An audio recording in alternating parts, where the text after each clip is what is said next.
Welcome back to another episode of Real Chumps, where chatting about movies feels like hanging out with friends. I'm your host, Marcel, and with me, as always, is my co-host, Danny. This week, we begin looking at the original movies of this summer's sequels and remakes with the 1996 movie Twister, directed by John DeBoint, written by Michael Crichton, whatever you want to call yourself, and Anne-Marie Martin. Martin. Oh, my Mexican over here. Okay. I'll give her the Anne-Marie Martin, starring Helen Hunt, Bill Paxton, Jamie Gertz, and many more. In this episode, we're going to be discussing how this movie has no right looking this good, some of our expectations with the new sequel, and much more. But before we roll that intro, be sure to subscribe wherever you get your podcast and turn on notifications so you never miss an episode. Join in on that conversation by following us on YouTube at Real Chumps, because we do a ton of other things there that we think you might also enjoy. So with that being said, let's roll that intro.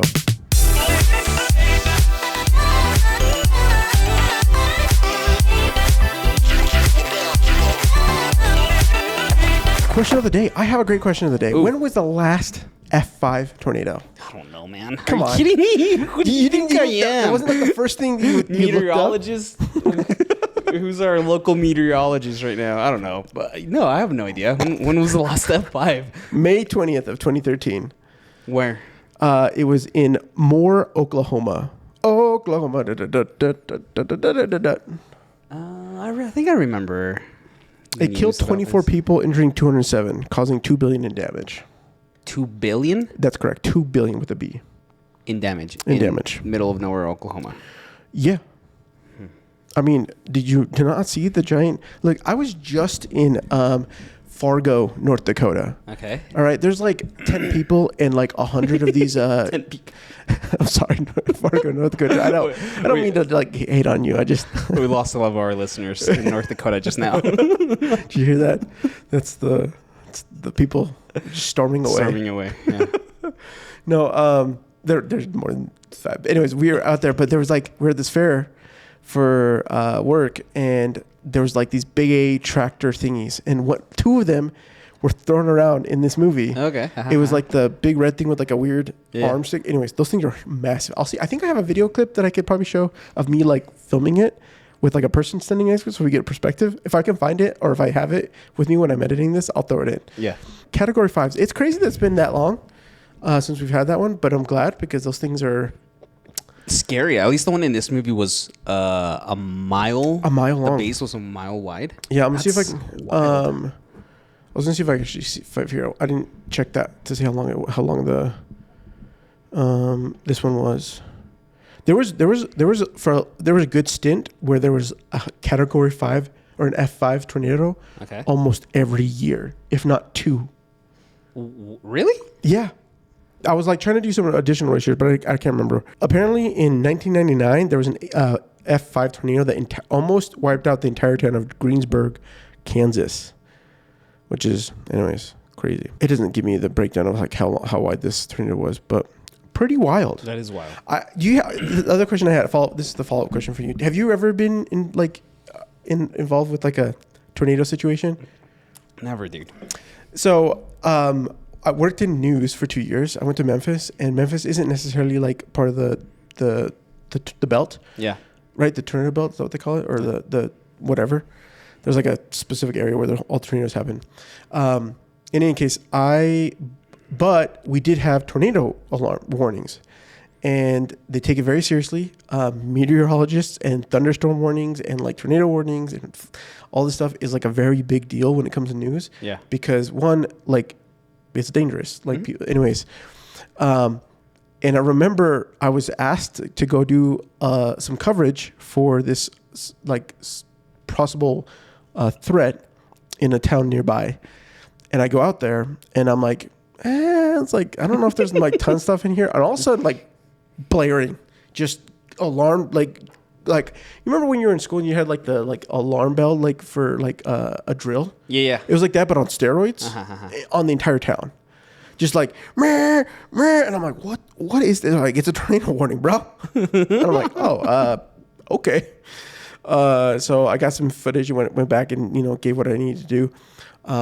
There was, in my time there was a tornado that did hit a small town. It wasn't like, it did do damage, but it wasn't like crazy amount of damage that like a ton of people came out, but it was enough that we covered it because it was, it was enough. But it was a small tornado. It wasn't like a terrible one. Wait, so did you get footage of the actual tornado? No, I didn't get it because it just was warning, and I got footage of the town to showcase that there was there. But the warnings were going off in case that there was, right? Yeah. Whereas in this movie, the warnings were not actually a thing.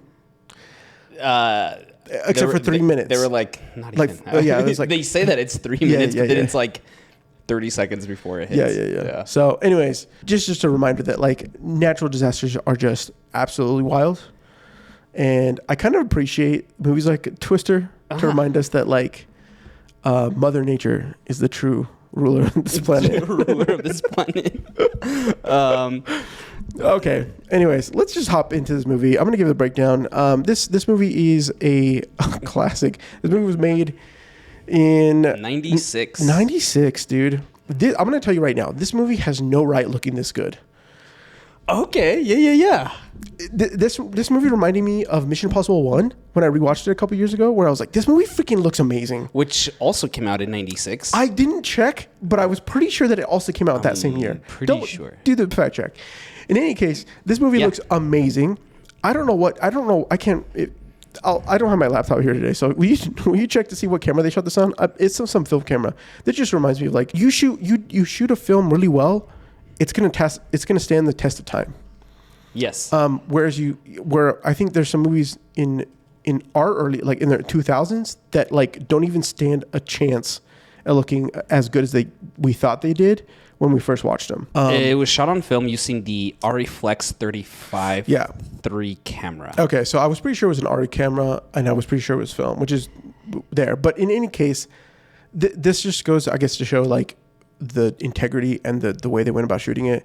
But this movie looks absolutely phenomenal, as well as this Mission Impossible 1 for coming out at this time period. And it makes me sad that we get films today that look like complete garbage because I don't know why.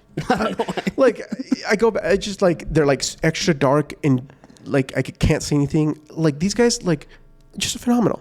Okay, I digress. This film is about a former tornado chaser who is trying to get married and get his sign off his previous marriage's divorce papers. And gets caught up in the chase of his life, or the chase. Is that the right term? I think that is the chase that he's been wanting for such a long time, to capture and gather data on a F5 tornado with his former crew, and that's it. I'm not back. I love how he always says that. I'm not back. I'm not back. Perfect. I love the summary, dude. This movie. When did you watch this first? Tell me what your relationship is with this movie. I don't even remember. I don't remember when I watched this movie. Okay. I remember. In fact, I was really trying to think through this. I was like, have I actually seen this movie from beginning to end? This is one of those movies where like this was a classic. Always right? playing. In fact, I think. I'm pretty sure that I have seen it from beginning and one other time. But it's sketchy whether I like it was actually beginning to end just chopped, or if I like sat down and watched it beginning to end, because I truly don't remember. But what I do remember watching was just thinking like, this is a fun movie, right? I still think it's a fun movie. It's a great movie. I'm really excited for the remake coming out in a couple weeks. Yes. Just because, like, when you have what's his face in there. Yeah. What's his name? I can't remember his name, but the pretty boy. Yeah, the pretty boy. And then I don't even remember. American Dreamboat. That's what his name. No. And then what's her name? I forget. She was in the Where the Crawdads Sing. Daisy Edgar Jones, right? And Glenn Powell. Yeah. Look, I think it's a great cast. Obviously, they're like deviating from like the main storyline, but this is just a fun movie. Right from the start, the introduction of like the crew, and you have what's her name, the Melissa, Jamie Gertz, who we're gonna get to Jamie or to the character of Melissa, because I have lots of opinions on that character. But like, it is just an all around fun movie, and obviously, like Bill Paxton steals the show. Helen Hunt. Oh, Bill Paxton. We do not get enough Bill Paxton. We need to add more into. Yeah, we do. And then obviously Philip Seymour Hoffman, just as Dustin. Not even that, man. We also R.I.P. man. I miss that guy. We have Alan Ruck. Although he didn't play a huge role, he's still in there, right? Mm-hmm. We also have Jeremy Davies, Zach Grenier, and Gregory Patrick Fischler are some of these other people that like make cameos. Yeah. But it's before they start like making big appearances in some other roles. But just watching them in this sort of film as supporting characters and whatnot, it was just a lot of fun. It's a lot of fun. I will say this is I forgot how lively and like fun and quirky Seymour Hoffman is. Mm-hmm. I've kind of just had Mission Impossible 3 Seymour Hoffman like stuck in my brain. Okay. As the most maniacal villain ever to be written on screen. You may not agree with me, but I think I think especially like later in his career, he took on very crucial roles that really expanded his skill set. Right. Yeah. But yeah, no, like in the 90s, he's a goofball, dude. He's a goofball, dude. He's great. I loved him. Every little. In fact, I was like, he probably we're trying to woo Greg Green, Meg Green, who is the aunt to to Harding, Dr. Harding. Is it her aunt or her grandma? The lady's house that they go to eat food. Joe's aunt. Aunt. Yeah. Aunt. Yeah. Yeah. he's like, you feed me food, I'm gonna you're gonna have your way with me. So this movie, dude, 96. This is the first movie. A little backstory for me. This is the first movie I watched here in the States after we. That's right. After we moved from Mexico, bro. So I love this movie because it's like my first movie here in America. Yeah. We went as a family. We had this on VHS. I'm pretty sure we had this on DVD. Like it's just one of those movies that like. Yeah. This is America. This is America. I mean, you can't get any more American than Twister. The Midwest, right? Yeah. And so like I love this movie just because like the chaos of like these characters. I'm like, oh, is this how people behave here, right? Yeah. And just like love this movie. I'm excited for the remake. And I haven't seen this probably in like 15 years. Oh dang, yeah. I think probably more. Probably more. Same. And rewatching it, I just remember constantly growing up quoting this movie. There's some quotable lines. I just remember, I'm like, oh yeah, like it all just came like flashing back. I'm like, that's how I was when I watched Remember the Titans. Oh yeah. Remember? Yeah. I mean, check out our first episode of this podcast. That like you start playing and you start quoting it and you're just like, oh yeah, I remember knowing this. Oh, I forgot. I can't believe I forgot this scene. But I just love. I want to start off with like the opening scene. Okay, let's do it. What is it in your opinion about this opening scene that is so unforgettable? I think the unknowing and the fear and that might have that was presented as a cultural aspect, right? Mm-hmm. Family worried, is it going to come towards us? You know, the whole aspect. I don't know. The not knowing, I guess. I like that you mentioned that, the not knowing, because we don't see the twister. That's the thing, yeah. Or like we don't see it, and I love that like. It's dark. It's dark. We have the news like telling us like an 05, whatever, right? And then Joe gets woken up, and as they're going out, it's just like we don't see it, but we feel like the storm is happening. It's happening. Great job. Also, this movie, like the production design. Again, dude, I'm telling you, this movie has no right looking as amazing as it does. They took their time to like really focus on everything. But like you have things being thrown around, like the wind, the trees are shaking, but we never see it. Not only because it's nighttime, but like purposely. The camera stays on the family the whole time. Yeah. Right? Yeah. It follows them as they're going upstairs, downstairs, out of the house, trying to go into the cellar thing. Right? And even once we're inside, the dad holding down the door, and then as he gets taken away, we see glimpses of the turning of the twister. but it's so reminiscent of like you talk about like Mother Nature and like natural forces. So reminiscent of like Jaws. Yeah. Right, where we don't really get to see the shark.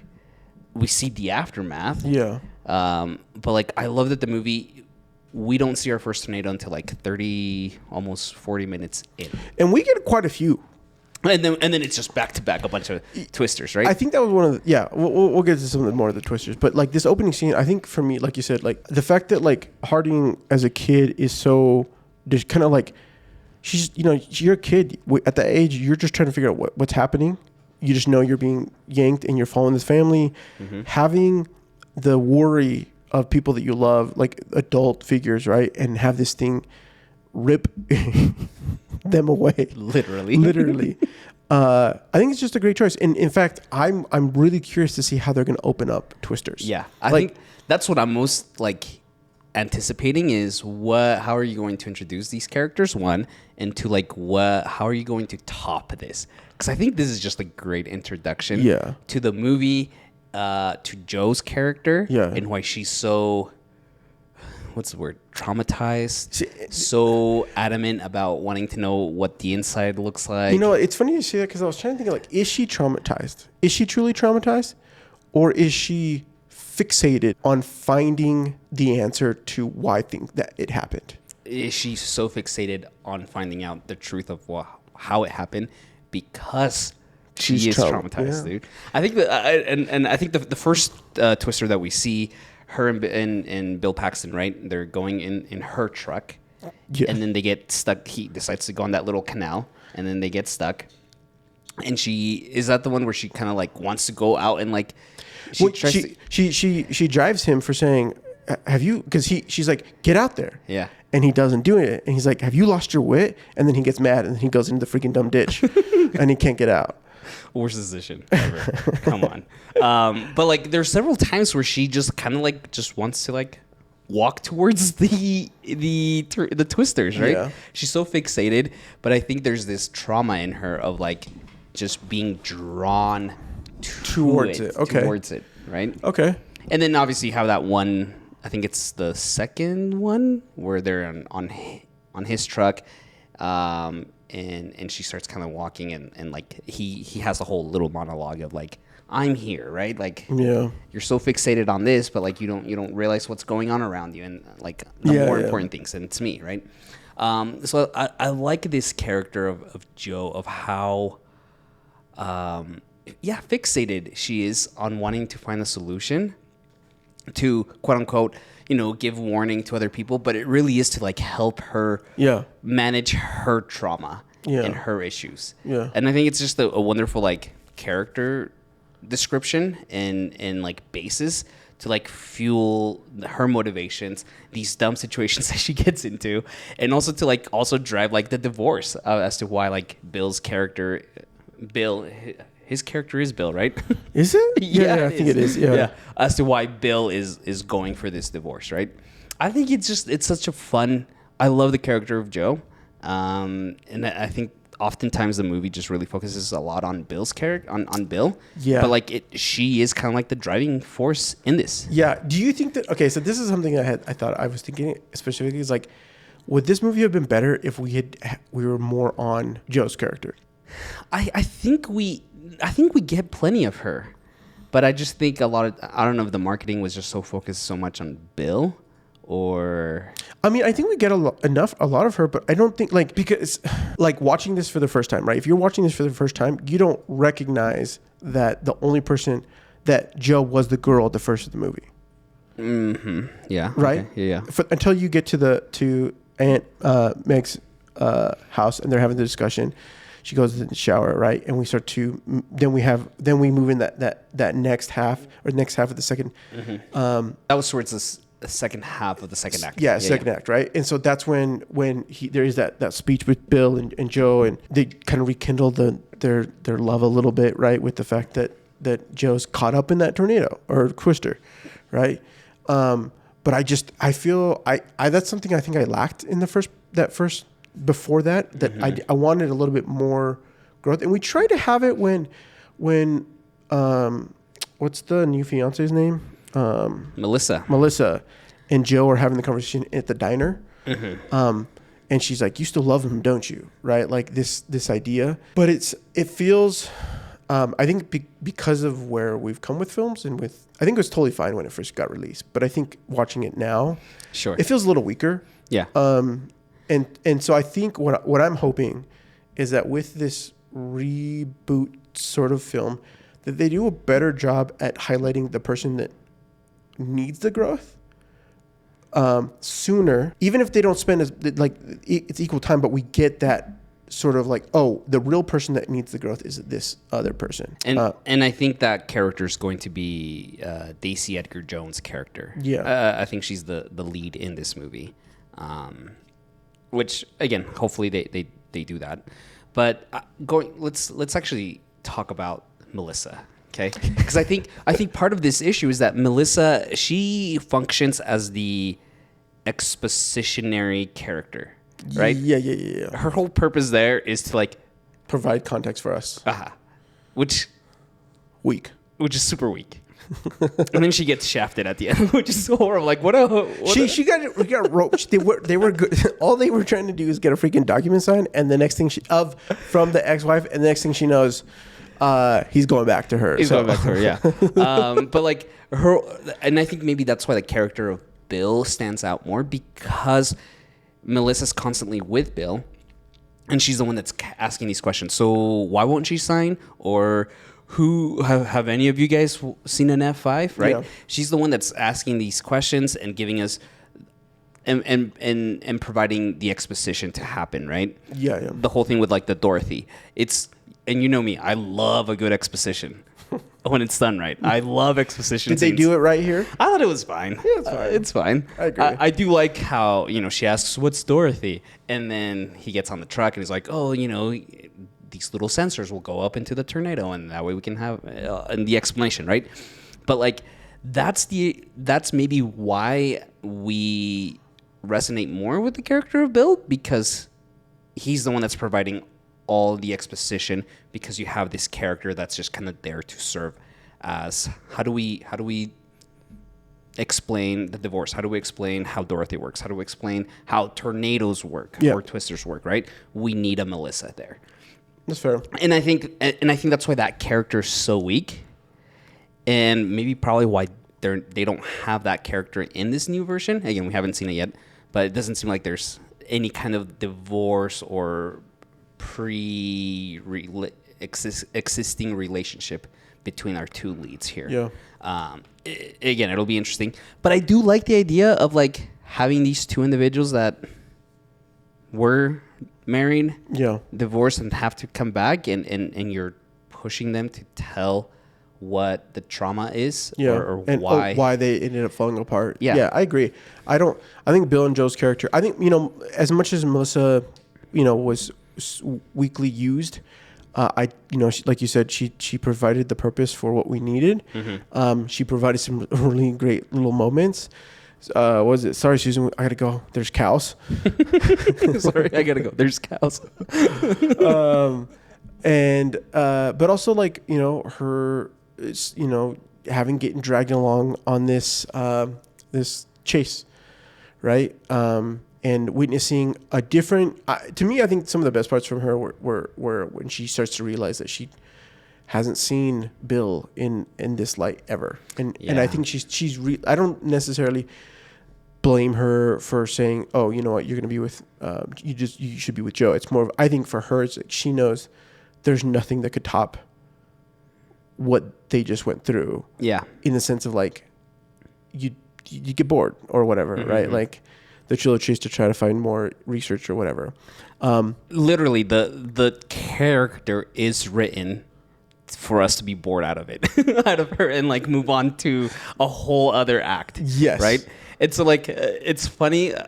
Again, it'll be interesting to see like, and I've been thinking about it ever since I watched this. Like, how would I have like written that? I don't, and I don't know. Maybe I would have added more like news reporting into it, but it's just such a weak character for Melissa, right? For Melissa, yeah. Yeah, I don't. That's the thing that I don't understand. It's a weak character. It's a weak point, which I'm really excited to see how they decide to go about fixing it. And I think they are going to make it better. I think there's a couple of things that play into this. So we got to give a little bit of context for individuals who perhaps don't even understand.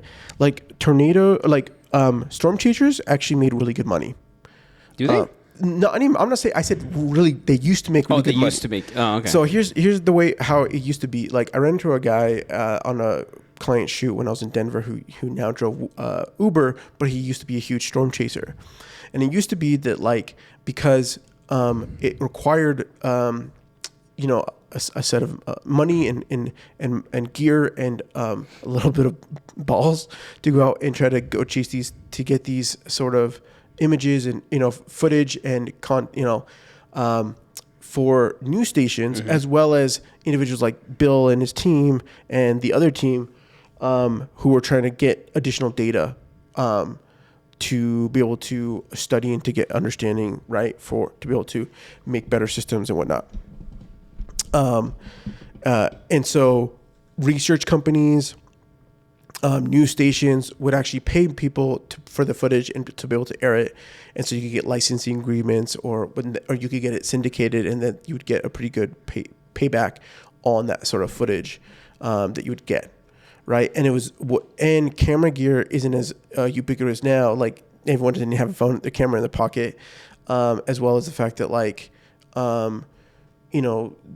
at this point, it's like whatever you can get the fastest is what you're gonna get, and most time you can get something fast from somebody who's just like across the street who isn't being affected by the tornado. They snap a video footage, right, or as it forms or whatever, and they only need 5 seconds of it instead of like a longer footage that might be whatever it might be. I do know storm chasers are still a thing. I know that it still is a very big aspect. I just don't know how they make money anymore. But I do think that the aspect of like the battling teams in the new one, I think will play a bigger role, which could play into a better dynamic between the former love interest and the new love interest, and like how they kind of like compete / perhaps resolve that the connection that they once had, or not. I don't know. Who knows how they're going to go about doing it. But which is something that I think, like, I actually think that they did slightly weak on in this film, is that they didn't add enough. Like the news aspect was weak. I felt like they could have had a bigger role in helping, because there was a couple of times in this film that I felt like it dragged. Like pacing wise, I think that back, when we first watched it in an era of TV with commercial breaks and whatever, it wouldn't have felt like it dragged. But watching it now, with movies like Oppenheimer and things in the back of my head, this movie feels like it drags at certain points that I think could have been benefited from, like some news station producer trying to like push them. Like they had their own push and drive, but like having them come in, we need to be these people. If you want to get your check or you want to get funding for whatever, you guys have to go get this thing. Yeah. Like and another external pressure, because they had there was like moments where they had this reprieve, but there was no additional pressure to continue to go chase. Right. You had the rival, the former colleague of there, played by Carrie, right? Yeah, who just drove around. Right? I like that, and I'm thinking of this because again, this movie was written by Michael Crichton and his wife, but Jurassic Park, right? Yeah. The big pressure in that movie as to why they take him to the park, they need to get all this approved, is because you have Dr. Hammond, the owner, pressuring them to say, do you sign off on this park being safe? Like, are you good? I have billions of dollars invested into here, right? Like, that's the pressuring point, is Dr. Correct. Hammond. Whereas here, you didn't have that. So I do like that. It would have been great to have, if we don't get Dorothy to work, we're going to lose all of our funding and have all these executives that are pushing me, right? Right. I like that. I like that rewrite. Yeah, because like to me, I felt like as much as I loved, there was a huge nostalgia to this movie. Yeah. It had no right looking this amazing, and it had some good moments. I wish it would have been 35 minutes shorter. That's true. Okay. Yeah. You could have cut out. Yeah, sure. I'm gonna ask you, what's your favorite tornado scene? Is it the first one when Joe was a kid? Is it the drive-in theater one? I think it has to be the last one. Well, you also have the water twister, the water twisters. Yep. Yeah. You have the water twisters, The twins, and then you have you have the ditch. So opening the ditch, the twist, the water ones, the water twins, the drive-in, and the final one. Is that it? I thought there was one more. No, because they only had 4 Dorothys. Oh, that's right. So yeah, okay. So, I think the drive-in is my favorite, and I think part of that is because there's again, it's the pressure. It's like you're reminded of the dangers, like you had at the beginning, right? Yeah. So it feels like the fears of the stakes of what not getting the data would cause, right? Again, I think that one was I think I would have liked that one sooner, because it was that, and then all of a sudden we get the next thing, and we're running back to the aunt's house. and then trying to chase down, the F5. That drive-in theater one is so good, just like you mentioned. But it's also, we're going back to it's reminiscent to the first one. It's nighttime, right? Yeah. They don't get enough warning. Yeah. And all of a sudden it's just it's there. Yeah. And I just love seeing the screen get ripped. Yes. And it looks so good. Dude, I'm telling you, this movie's this. I mean, the cow CG or the cow situation they had to do. I remember watching a breakdown on this at one point. I think they did semi CG, semi miniature thing for it, and I can't remember how the break. Anyways, you have to look it up. I'll leave it in the show notes or not. But that scene particularly, in fact, I think that was the scene that I'd forgotten the most of. I'd forgotten the whole drive-in theater. I don't remember everything except for the drive-in theater breakdown. I always forget that they run into that little barn. Yeah. And then the one guy that just gets sliced. I know. Dude, this last time I totally forgot that scene. I was like, that guy's getting decapitated. I for sure thought they were going to lean into that. But yeah, I just love how it again, and we get to see more of it in that night sequence, but it is threatening. It comes out of nowhere. It trashes that drive-in. Dude. And it looks so good as it's slowly just getting pulled apart, dude, while the movie's playing. And then you have the same feeling, right? With this, again, this is something I think that was weak in the film. I think this is where Joe should have had a bigger trigger. Yeah. Right? I think that the story itself... Because she just freezes, and then Bill's like, go hide, go Not even that. She freezes a little bit, but then they go to hide, but then she's still, she's hunkered down with people that she cares about. They have the truck that could fall on them, and, it could, collapse and squish, half the team.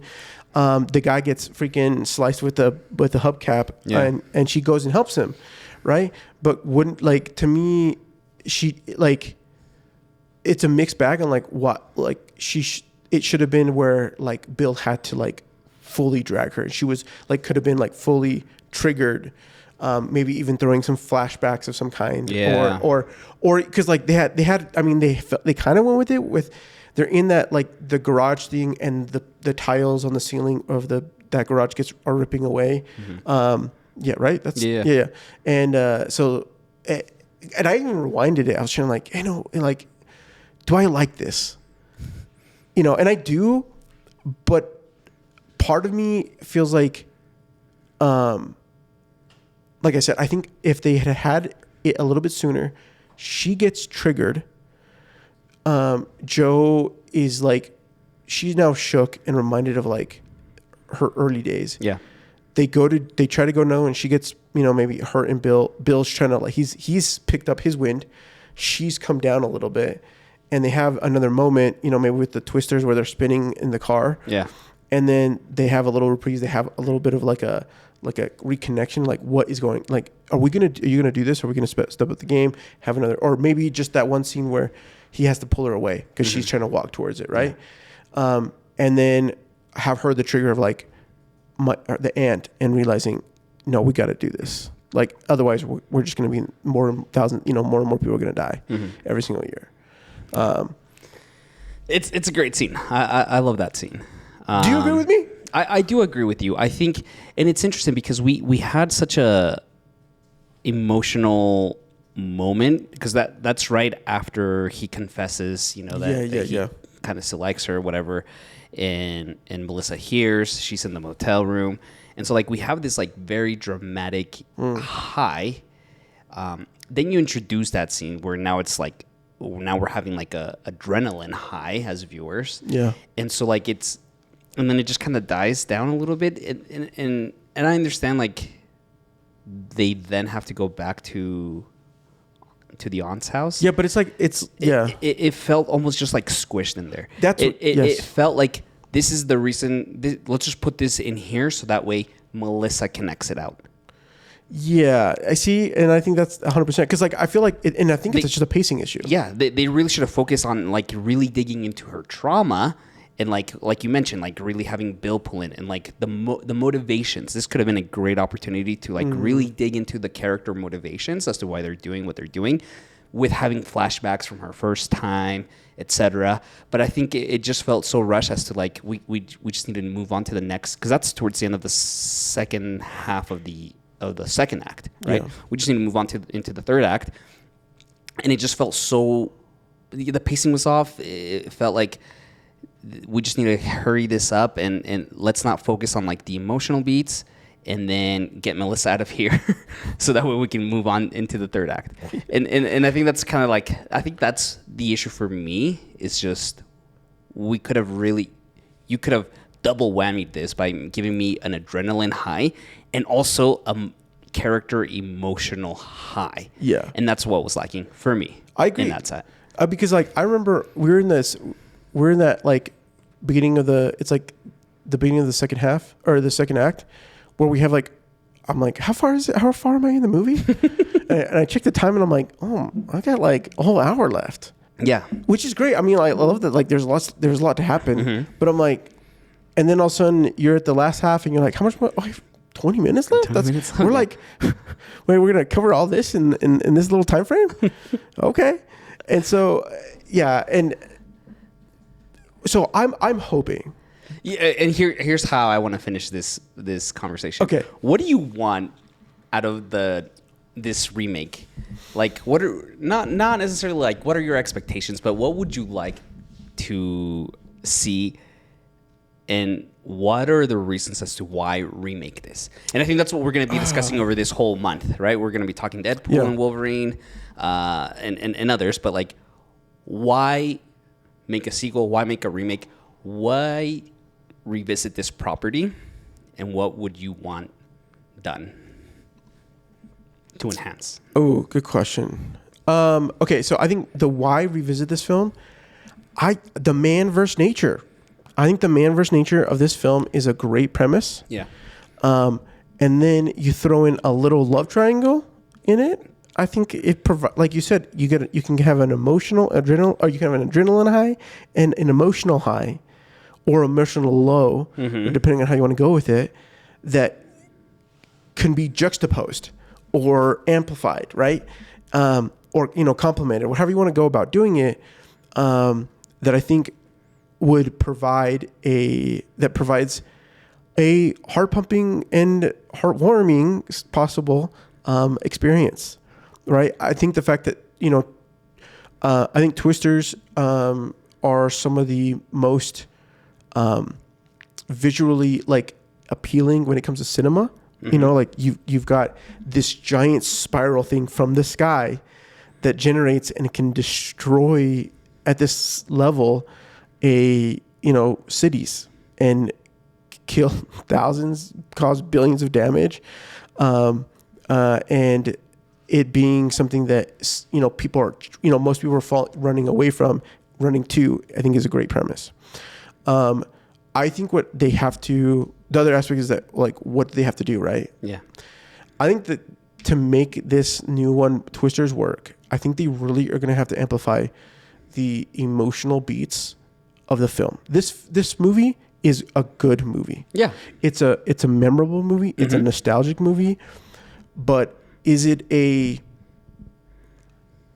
whammy of a film that like makes me just want to keep coming back to? No. You probably yes, but because it's the first movie. To me, I will watch this again. It probably on some not regular basis, but I think I'll like. Oh, it's a good fun movie. I think I revisited this a lot as a kid. As an adult, because of these issues, I'm just like, yeah, this is great. I'll come back to it in a couple of years. Yeah.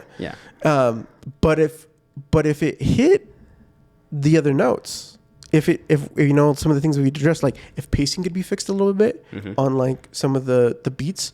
And we have a better connection with the characters that they're fighting that we need the resolve from or not resolve, right? Or some change, right? Whatever that hero's journey, maybe that we get that it could be a fantastic film. Okay, I like that. Here's what I want from it. Okay, I don't want a love triangle. Yeah, I think the love triangle. Like, again, Melissa's character was just there as exposition. Yes. Okay. I don't necessarily want the love triangle, but I do want like a little romance in there. Okay. Yeah. From our there's two got leads. to be. There's going to be, right? But I think it's that like I'm expecting that some executive at Warner Brothers. Is this Warner Brothers that's making Twisters? I think so.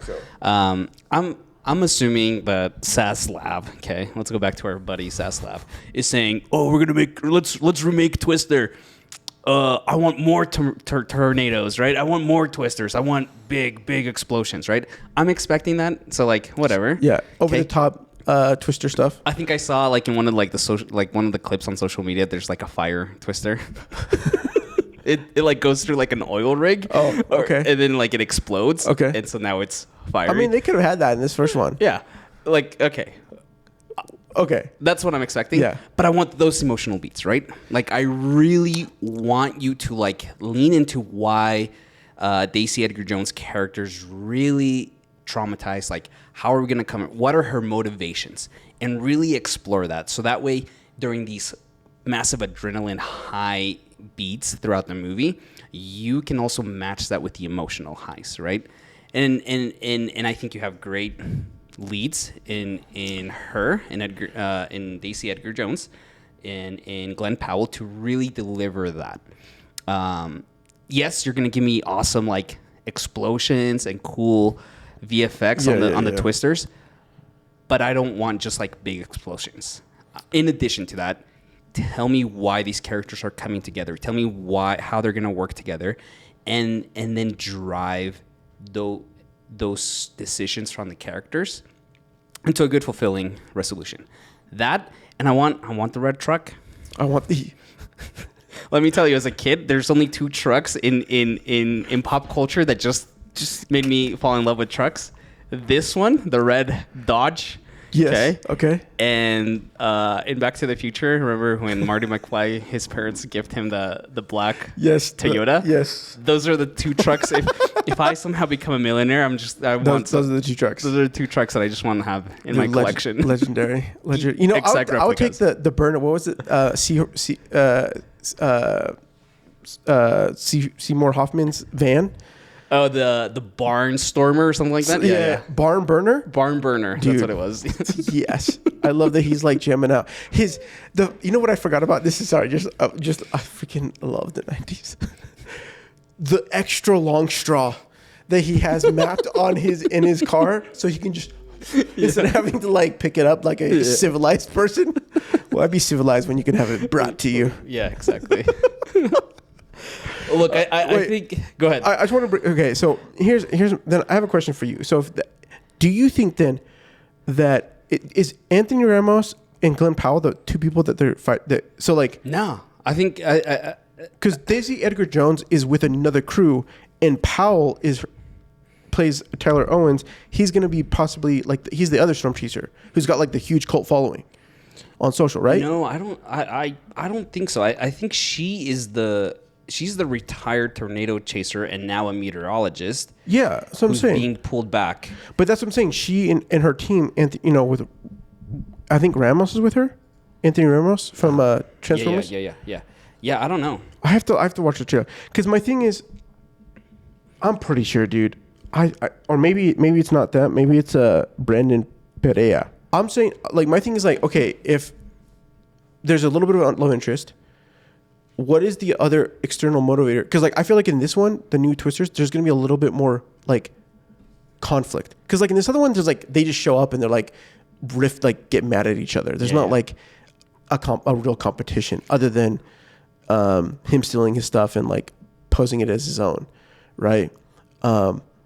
In Twister. But in Twisters, it feels like there's definitely more like a rival competition, a competitive nature, in the sense that one's a storm chaser that is not isn't working for a news station, and the other one is working for the news station now, who used to be part of this other crew.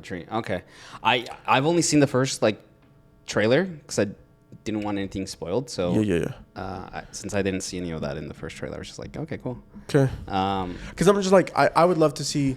I'm hoping that like because. Based on the synopsis, right, a retired tornado chaser and meteorologist is persuaded to return to Oklahoma to work with a new team and new technologies. I'm hoping that we have that pressure from the news station or whatever. The news station or whoever's funding them to like, yeah, this is new technology. We got you a team. Go figure this out, right? Okay. I'm excited for it. Look, Joseph Kosinski wrote this new one. Obviously famous for directing Oblivion and Top Gun Maverick.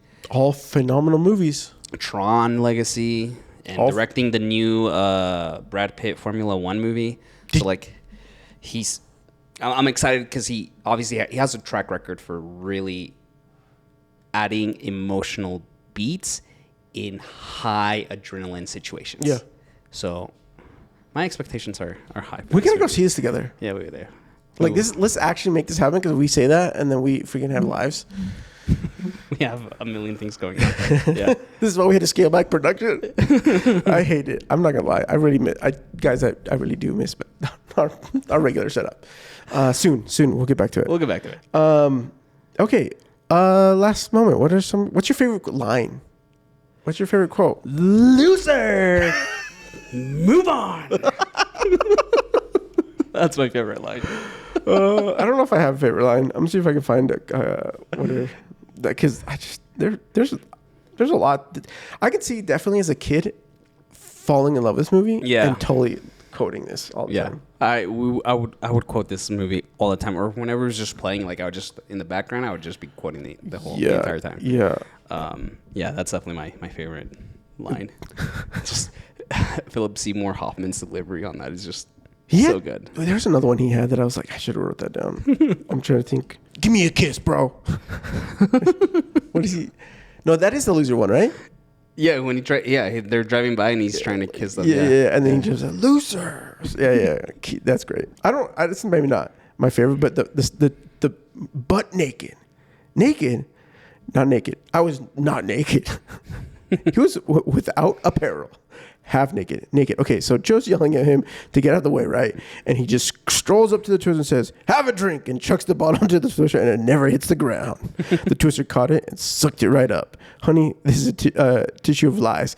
See, there was another Bill, an evil Bill, and I killed him. That was a good little fun scene. I'm excited for the new one. We're going to go check it out, and hopefully it lives up to my expectations. Okay. Do you think it's actually going to live up to it? Like, do you think it's going to be as good as this, or could it be better? I think it has the possibility to be better. I think I agree. Yeah.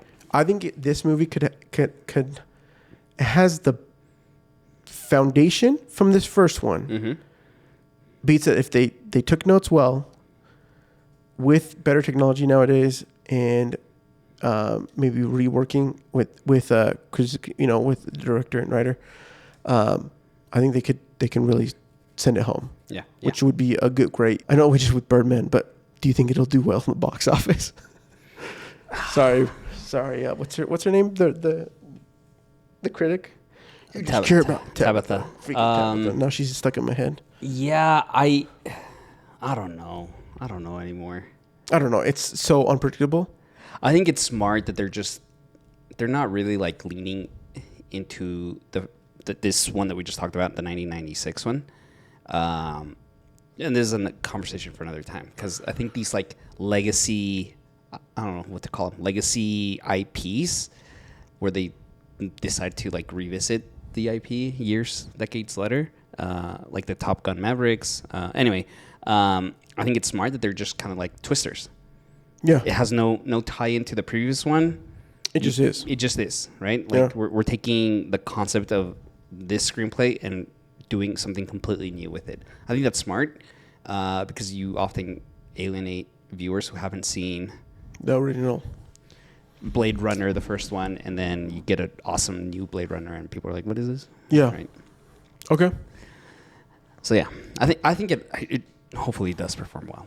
Is it a rated R or is it PG-13? PG-13. Oh, I think it'll do well. The thing is, like, this one has to perform really well these first 2 weeks, because then Deadpool and Wolverine is just gonna wreck house, destroy everything else for the next month.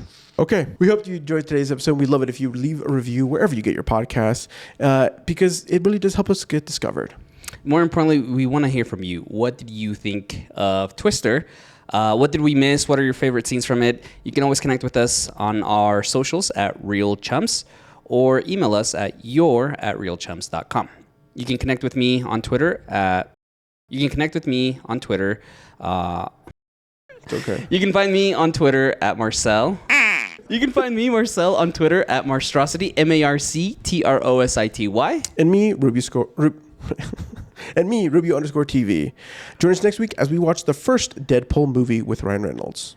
Yeah, I'm excited for Deadpool and Wolverine, like half of the world is. So let's revisit the first one. And talk about why it was great.